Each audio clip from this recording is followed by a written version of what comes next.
Sekarang SMK. Untuk SMK, Ibu Bapak, jalurnya sebagaimana tadi disebutkan, ada jalur domisili terdekat, jalur afirmasi, jalur prestasi, jalur mutasi. Ini dari namanya juga domisili, dan ini sudah ditetapkan peraturan menteri ya, hanya 10%. Berarti nanti jarak yang dilihat ya. Afirmasi di SMK berbeda pembagian kuotanya dengan di SMA. Untuk yang afirmasi hampir sama, mohon maaf, untuk keluarga ekonomi tidak mampu 25%, calon murid berkebutuhan khusus 5%. Kemudian jalur prestasi, nah yang ini berbeda. Ya. Mohon perhatian Ibu Bapak, apa bedanya? Jalur prestasi di SMK ada yang disebut dengan prestasi akademik 50%, dan non akademik 5%. Ya, jadi beda ini dengan SMA besarannya. Ya. Nah, kemudian jalur mutasi ini maksimal 5% sama dengan SMA. Nah, kita lihat Ibu Bapak yang di tahap 1 apa? Afirmasi, domisili terdekat, mutasi, prestasi di tahap 2 ya. Jadi ini ruang tahap 2. Kemudian di afirmasi juga dibagi lagi, keluarga ekonomi tidak mampu, disabilitas, ya. Mutasi perpindahan tugas orang tua 2%, ya. Anak guru 3%. Itu ya, berbeda dengan SMA. Kalau di SMA diserahkan ke satuan pendidikan, di SMK sudah ditetapkan. Kemudian prestasi akademik itu ada yang di tahap 2 ya. Kemudian non akademik. Ada juga prestasi akademik itu di tahap 1, yaitu yang kita sebut persiapan kelas industri. Jadi ini bagi SMK yang belum memiliki kelas industri. Ada yang disebut persiapan kelas industri ya. Jadi diseleksi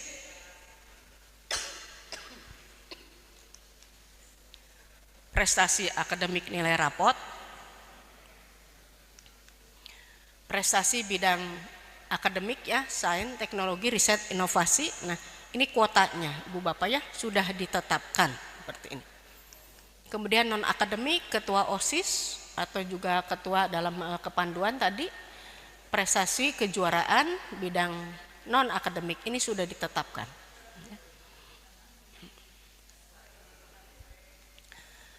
Baik, nah ini Ibu Bapak untuk SMK, kan SMK itu berarti ada 2 jenis ya. Ada yang sudah memiliki kelas industri, biasanya sudah bekerja sama dengan dunia usaha atau dunia industri. Ada juga yang belum memiliki kelas industri. Nah, yang bagi yang sudah memiliki kelas industri, maka prosentasenya itu bukan prosentase dari seluruh daya tampung, tapi harus menghitung dulu berapa kelas industrinya. Misalnya kelas industrinya 2 rombel, misalnya satu kelasnya 36. Jadi sudah membuat kuota untuk yang kelas industrinya dulu. Baru setelah itu sisanya ya, misalnya total daya tampungnya 360. Maka sisanya 360 dikurangi 72, ini 288. Baru ini yang didistribusikan dengan persentase-persentase tadi bagi yang sudah memiliki kelas industri. Pilihannya Ibu Bapak, jalur afirmasi ya, itu pilihannya bisa 3 pilihan.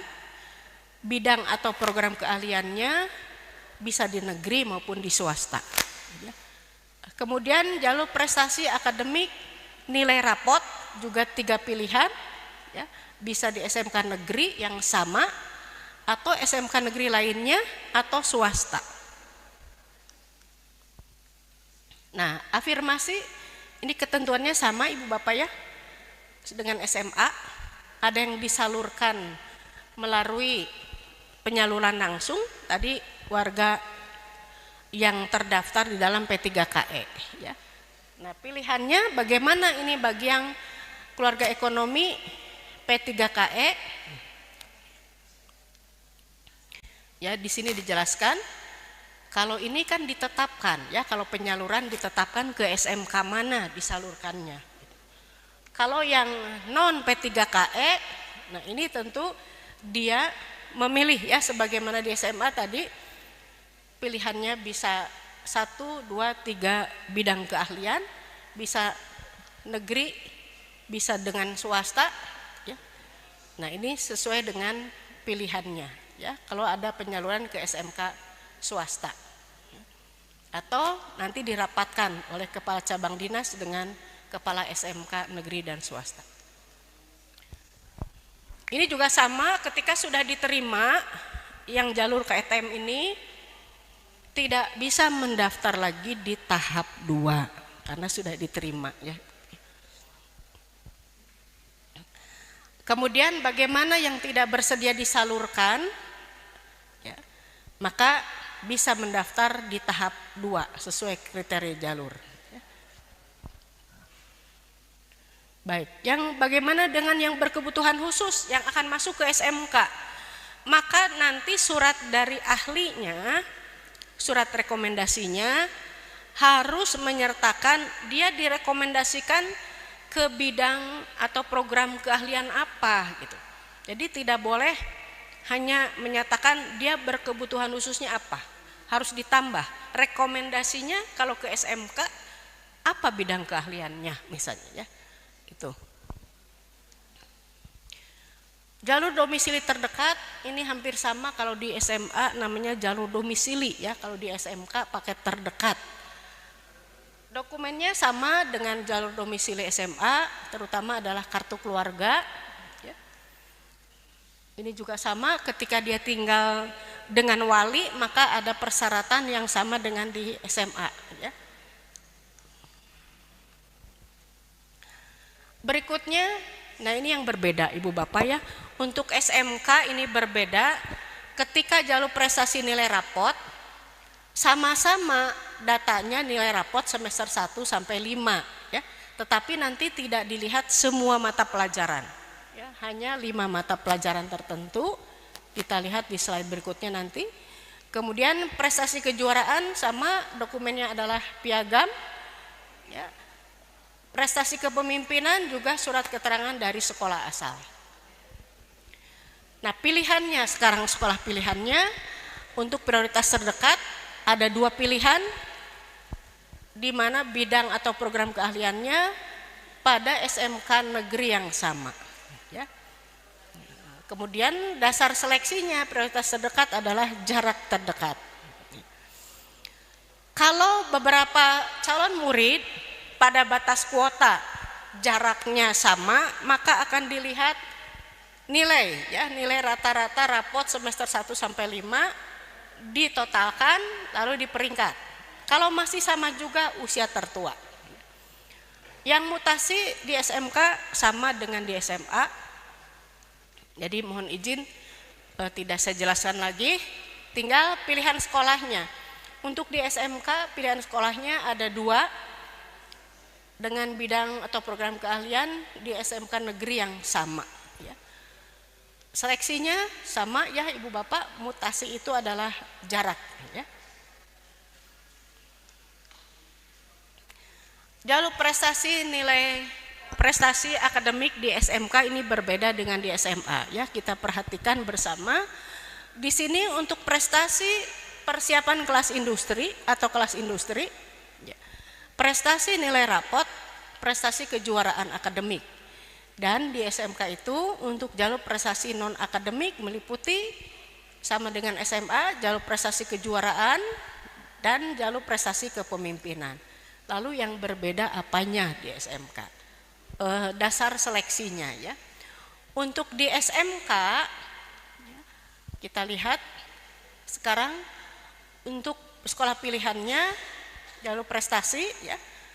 2 sekolah, 2 pilihan maksudnya bidang dan program keahliannya di SMK negeri yang sama. Kemudian seleksi jalur prestasi. Nah ini yang berbeda Ibu Bapak. Ibu Bapak boleh izin saya minum dulu. Apunten, nuju batuk. Mangga dibaca dulu. Apunten.